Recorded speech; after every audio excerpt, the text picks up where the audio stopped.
ओम नमः शिवाय। तो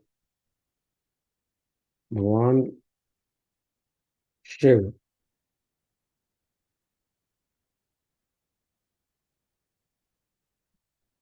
की उपासना का एक विशेष दिन आता है, महाशिवरात्रि, जो कि अब कल है। तो उत्सुकता हुई कि जानने के लिए, पुनः अध्ययन करने के लिए कि कथा क्या है, क्यों महाशिवरात्रि मनाई जाती है, उसका उपलक्ष्य क्या है। तो विष्णु भगवान और ब्रह्मा जी के बीच में एक युद्ध होता है। युद्ध का कारण ये होता है कि वो एक दूसरे को इस प्रकार बात करते हैं कि कौन उनमें से श्रेष्ठ है। और उस श्रेष्ठता को समझाने, दिखाने, प्रस्तुत करने के लिए उनमें आपस में युद्ध भी हो जाता है।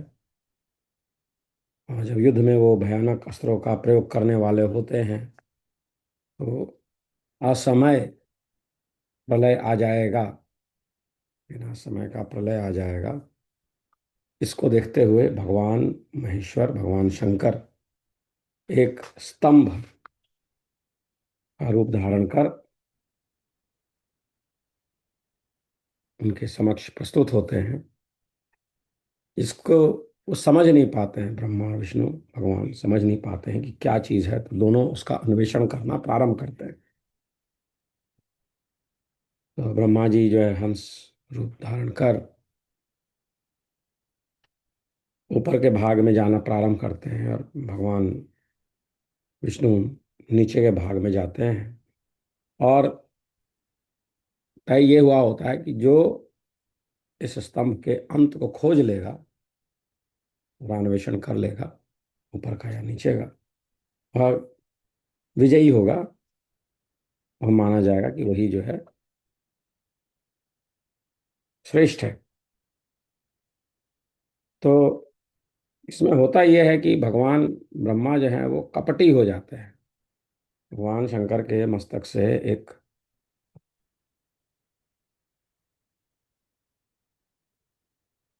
पत्र जो है वह गिरना प्रारंभ हुआ होता है। और ब्रह्मा जी जो है उसको बताते हैं कि केतकी केतकी का पत्ता पत्र भगवान शंकर के सर से गिरना प्रारंभ होता है। और उसको जब ब्रह्मा जी देखते हैं तो बोलते हैं कि मैं अगर ये कहूँ कि मैंने इस स्तंभ का अंत देख लिया है, तो तुम बस ये कहना कि हाँ, मैं इस बात का साक्षी हूँ, क्योंकि तुम ऊपर से गिर रहे थे। हालांकि केतकी के पत्ते को मालूम नहीं था। उसने कहा था कि इस पुरातन और अप्रमेय स्तंभ के बीच से मैं बहुत समय से गिर रहा हूँ, बीच से ही गिर रहे थे वो, और फिर भी इसके आदि को नहीं देख सका। अतः इसका अंत भी कहाँ होगा उसकी भी आशा छोड़ दें, क्योंकि बहुत समय से उस मार्ग पे वो गिर रहे थे।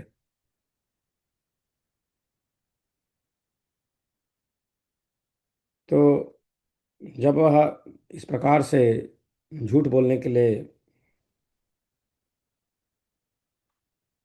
केतकी के पत्र को बोलते हैं, तो जब जब विष्णु भगवान भी वापस थक हार के आते हैं, क्योंकि उन्हें भी अंत नहीं मिलता है, क्योंकि भगवान शंकर अनंत है, ना आदि है ना अंत है। तो भगवान विष्णु से जब ऐसा कहा जाता है, भगवान विष्णु जो हमको प्रणाम करते हैं और अपनी हार मान लेते हैं।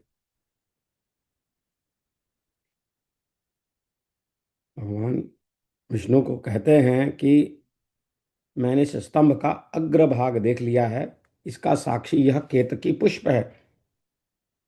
तब उस केतकी ने भी झूठ ही विष्णु के समय समक्ष कह दिया कि ब्रह्मा जी की बात यथार्थ है, सत्य है। तो इस बात को देखकर विष्णु ने भगवान ब्रह्मा को स्वयं प्रणाम किया और उनका षोडशोपचार पूजन भी किया। उसी समय कपटी हुई ब्रह्मा को दंडित करने के लिए उस प्रज्वलित स्तंभ से, उस लिंग से महेश्वर प्रकट हो गए।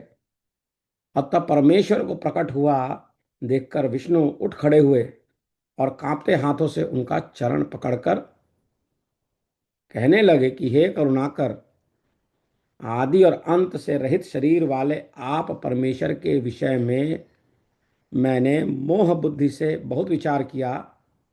मतलब मोह माया के चक्कर में फंस गया और मैंने ऐसा विचार किया, किंतु कामनाओं से उत्पन्न वह विचार सफल नहीं हुआ।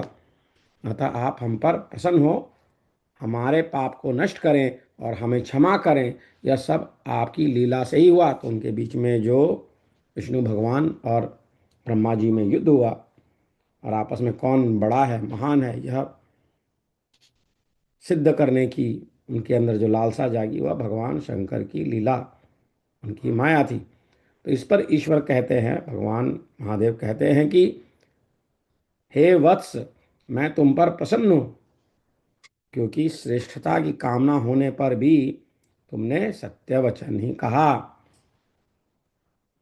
इसलिए लोगों में तुम मेरे समान ही प्रतिष्ठा और सत्कार प्राप्त करोगे। भगवान शंकर विष्णु को कहते हैं कि क्योंकि तुमने सत्य का पालन किया, इसलिए इस दुनिया में, इस संसार में तुम्हारी प्रतिष्ठा और सत्कार मेरे समान होगी, मेरे जैसी होगी। हे हरे, अब से आपकी पृथक मूर्ति बनाकर पुण्य क्षेत्रों में प्रतिष्ठित की जाएगी और उसका उस उत्सव पूर्वक पूजन होगा। भगवान विष्णु की मूर्ति बना के अलग अलग जगहों पे पूजा होगी और वह उत्सव के रूप में मनाया जाएगा। इस प्रकार परमेश्वर ने विष्णु की सत्यनिष्ठा से प्रसन्न होकर देवताओं के सामने उन्हें अपनी समानता प्रदान की थी। इसलिए भगवान विष्णु को शिव महापुराण के आधार पर भगवान शंकर के समान श्रेष्ठता प्राप्त हुई।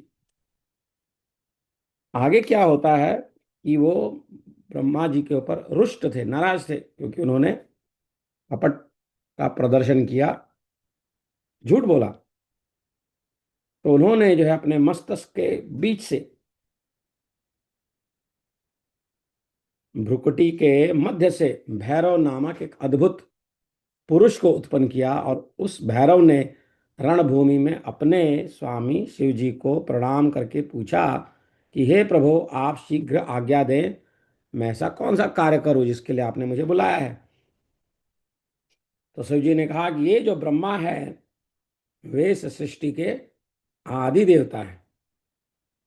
तुम वेग पूर्वक, तेजी से, तीक्ष्ण तलवार से, नुकीली तलवार से इनकी पूजा करो, यानी इनका वध कर दो।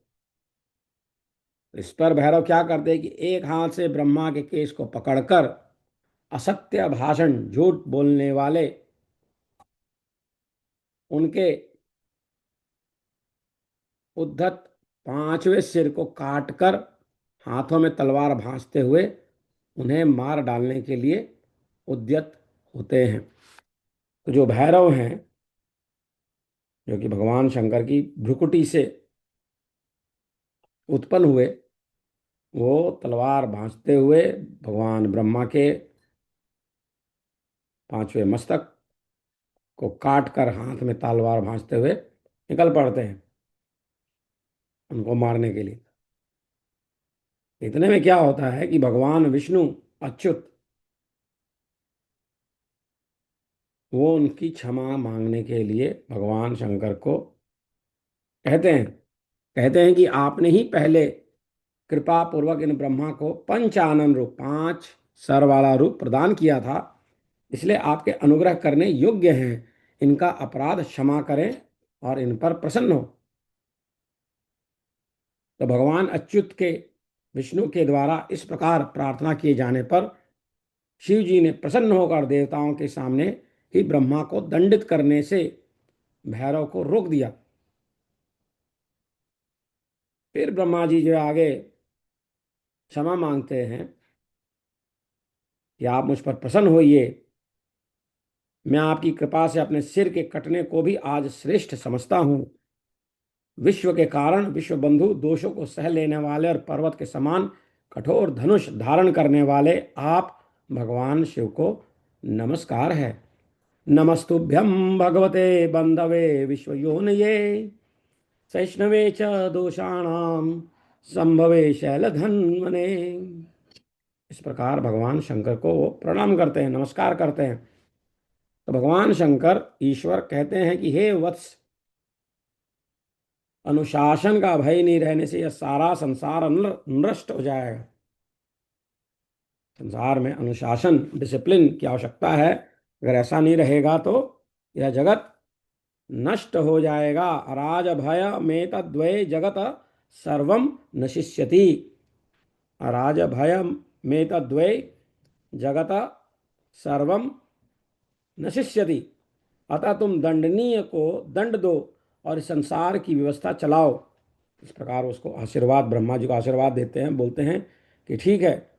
वो मारते नहीं हैं, रोक देते हैं मारने से भैरव को, भैरव जी को, और कहते हैं ब्रह्मा जी को कि अनुशासन चलाना आवश्यक है और आप जो है उस अनुशासन को संभालने का कार्य करें। जो गलत करे उसको दंड दें और इस संसार की व्यवस्था को बनाए रखें। तुम्हें एक परम दुर्लभ वर भी देता हूं, जिसे ग्रहण करो। फिर दूसरा वर भी देते हैं। क्या है वह?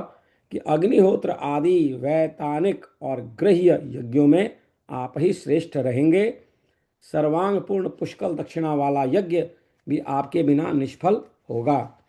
तो भगवान ब्रह्मा को ये दूसरा वर देते हैं, कार्य प्रदान करते हैं कि जो है आप ये जो यज्ञ होगा उसमें भी आप रहेंगे, आपके बगैर यज्ञ की सफलता नहीं होगी।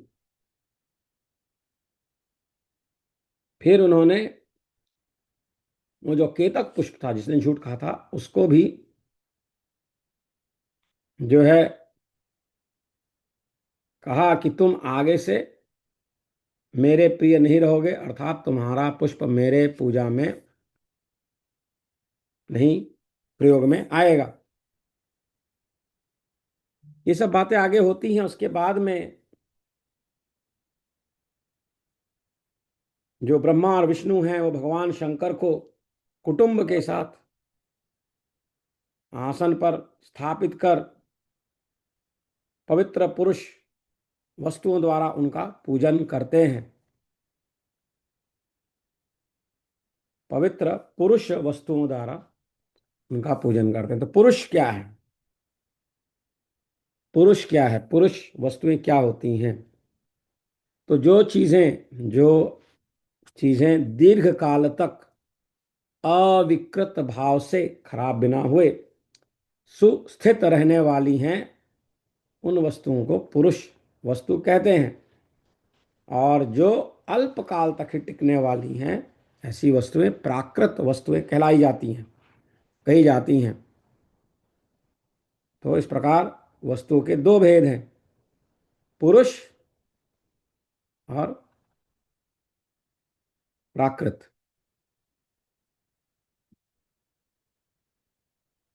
तो किन पुरुष वस्तुओं से उन्होंने भगवान शिव का पूजन किया, अब वह जानते हैं।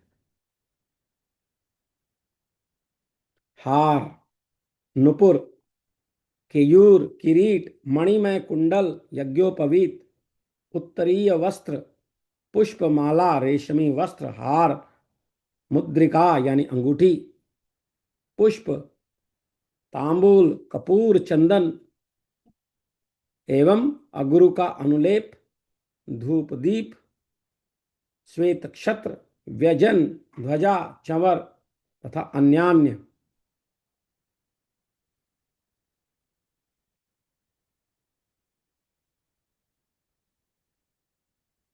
ये जो है वस्तुएं हैं, ये इन वस्तुओं से उनकी पूजा की।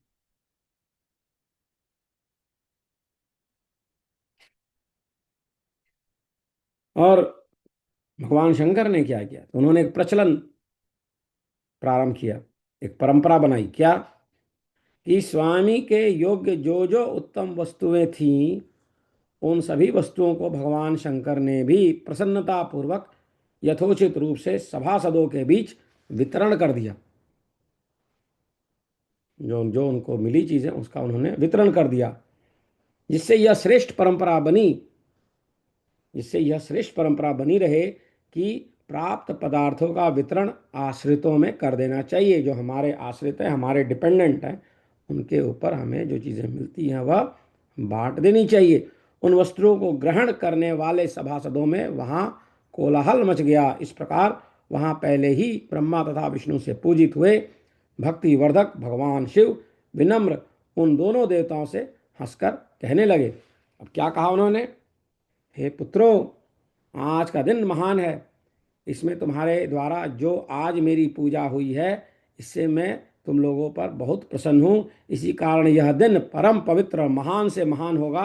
आज की यह तिथि शिवरात्रि के नाम से विख्यात होकर मेरे लिए प्रिय होगी। तो वह तिथि, जिस दिन यह हुआ, उस तिथि को शिवरात्रि के नाम से जाना जाता है। और उसके बाद उन्होंने बताया कि इस समय जो मेरे लिंग और वेर की पूजा करेगा, वह पुरुष जगत की सृष्टि और पालन आदि कार्य भी कर सकता है। तो लिंग यानी निष्कल अंग आकृति से रहित निराकार स्वरूप के प्रतीक, और सकल वेर यानी सकल साकार रूप के प्रतीक विग्रह। इन दोनों की जो पूजा करेगा इस दिन, वह जो है सृष्टि, पुरुष जगत की सृष्टि और पालन आदि कार्य भी कर सकता है। इस प्रकार वो जो है वो शिवरात्रि का जो है महात्म्य बताते हैं। कहते हैं कि जो शिवरात्रि को दिन रात निराहार एवं जितेंद्रिय रहकर अपनी शक्ति के अनुसार निष्कपट भाव से मेरी यथोचित पूजा करेगा, उसको मिलने वाले फल का वर्णन सुनो। उसका वर्णन बताते हैं कि 1 वर्ष तक निरंतर मेरी पूजा करने पर जो फल मिलता है, वह सारा फल केवल शिवरात्रि को मेरा पूजन करने से मनुष्य तत्काल प्राप्त कर लेता है। वो फल जो है मनुष्य तत्काल प्राप्त कर लेता है। और इसी प्रकार आगे कहते हैं कि जैसे पूर्ण चंद्रमा का उदय समुद्र की वृद्धि का अवसर है, उसी प्रकार यह शिवरात्रि तिथि मेरे धर्म की, भगवान शंकर के धर्म की वृद्धि का समय है। इस तिथि पर उनकी स्थापना आदि का मंगलमय उत्सव होना चाहिए। कहते हैं कि जब वे ज्योतिर्मय स्तंभ रूप से प्रकट हुए थे, उस समय मार्गशीर्ष मास में आर्द्रा नक्षत्र था। और इसलिए कहते हैं कि मार्गशीर्ष मास में आर्द्रा नक्षत्र होने पर जो भगवान शंकर का, उमापति का दर्शन करता है, अथवा उनकी मूर्ति या लिंग की झांकी भी देख लेता है, दर्शन कर लेता है, वह उनके लिए कार्तिकेय से भी अधिक प्रिय है। उस दिन जो है यदि दर्शन के साथ साथ उनका पूजन भी किया जाए तो उसका अधिक फल प्राप्त होता है, जिसका वाणी द्वारा वर्णन भी नहीं हो सकता है। फिर लिंग के विषय में बताते हैं कि उस दिन, उस समय जो इतना विशाल का लिंग बना था, ज्योति स्तंभ बना था, वह इस विश्व में पूजित किया जा सके इसलिए वह छोटा हो गया। और उस लिंग के कारण, उस ज्योति स्तंभ के कारण ही यह भूतल लिंग स्थान के नाम से प्रसिद्ध हुआ। इसका दर्शन, स्पर्श और ध्यान प्राणियों के जन्म और मृत्यु से छुटकारा दिलाने वाला है। अग्नि के पहाड़ जैसा जो वह शिवलिंग वहां प्रकट हुआ था, इसके कारण उस स्थान का नाम अरुणाचल पड़ा। और यहाँ अनेक प्रकार के तीर्थ प्रकट हुए। और कहते हैं कि उस स्थान में निवास करने से या मृत्यु प्राप्त करने से मोक्ष की प्राप्ति होती है। उसके बाद में फिर जो है अपने वो सकल और निष्कल रूप के विषय में बताते हैं, जिसके विषय में हम आगे अध्ययन करेंगे। पर इस कथा से एक तो यह बात समझ में आती है कि सदा सत्य का पालन करना चाहिए। सत्य का पालन नहीं किया भगवान ब्रह्मा ने, तो उनको जो है उसका दुष्परिणाम भुगतना पड़ा। भगवान विष्णु ने धर्म का पालन किया, इसलिए उनको भगवान शंकर के समान समानता मिली और उनकी हर जगह पूजा होती है। ब्रह्मा जी की पूजा उस प्रकार उतनी अधिक नहीं होती है। जब उन्होंने क्षमा याचना की तो उनको जो है कुछ रियायत, कुछ एक 2 स्थानों पे उनका जो है महत्व बताया गया। कि जो है वह यज्ञ में जो है उनकी पूजा होगी। और दुनिया में जहाँ इस संसार में जो धर्माचरण वगैरह है अगर नहीं हो रहा है तो उसके लिए वो लोगों को किस प्रकार से समझाएंगे या रास्ते पे लाएंगे, वह मार्ग उनको चलाने का कार्य दिया गया। पहली बात तो हमने ये सीखी। दूसरा जाना यह कि शिवरात्रि क्यों मनाते हैं, किस दिन मनाते हैं, उसका क्या हेतु है। तो जिस दिन यह कथा हुई उस दिन को ही भगवान शंकर की याद में और इस कथा के याद में शिवरात्रि के रूप में मनाया जाता है। और तीसरी बात यह हुई कि लिंग, जो हम कहते हैं लिंग की पूजा, तो लिंग की पूजा का अर्थ क्या है। तो सबसे पहले जो यह जो लिंग जो उत्पन्न हुआ वो भगवान शंकर ही एक प्रकाश स्तंभ के रूप में अवतरित हुए। उन्होंने ब्रह्मा और विष्णु के युद्ध को रोका। नहीं रोकते तो सारा जो जगत है वह असमय ही प्रलय में चला जाता और सबका नुकसान होता। तो उन्होंने उसको रुकवाया। फिर उन्होंने जो है उसी स्तंभ के माध्यम से देखा कि कौन धर्म के मार्ग पे है, कौन अधर्म के मार्ग पे है। और वही चीज़ बाद में पूजित हो सके, वह स्थान पूजित हो सके, तो जो उस स्थान का नाम लिंग स्थान हुआ, भूतल पे लिंग स्थान के नाम से वह प्रसिद्ध हुआ, अरुणाचल नाम से प्रसिद्ध हुआ और वहाँ पे तीर्थ बना। और लिंग जो है इसी कारण से छोटे रूप में हर जगह जो है बना और उसकी हर जगह जो है पूजा की जाती है। और जो स्तंभ था वह ना उसकी आदि थी ना अंत थी, क्योंकि भगवान का ना आदि है ना अंत है। तो इसलिए वह स्तंभ को जो है भगवान विष्णु या ब्रह्मा उसके अंत को खोज नहीं पाए, क्योंकि भगवान का ना आदि होता है और ना अंत होता है, वो अजन्मे होते हैं। और भगवान शंकर की एक और खासियत है कि उनको जो है सकल और निष्कल दोनों रूप में पूजा किया जाता है। उनकी विग्रह बना के भी पूजा होती है और लिंग रूप में भी पूजा होती है। बाकी देवताओं का ऐसा नहीं होता है, बाकी भगवान का ऐसा नहीं होता है। तो उसके विषय में भी हमने जाना। अब आगे बाकी के अध्याय बाद में पढ़ेंगे। तब तक के लिए हरिओम, ओम नमः शिवाय।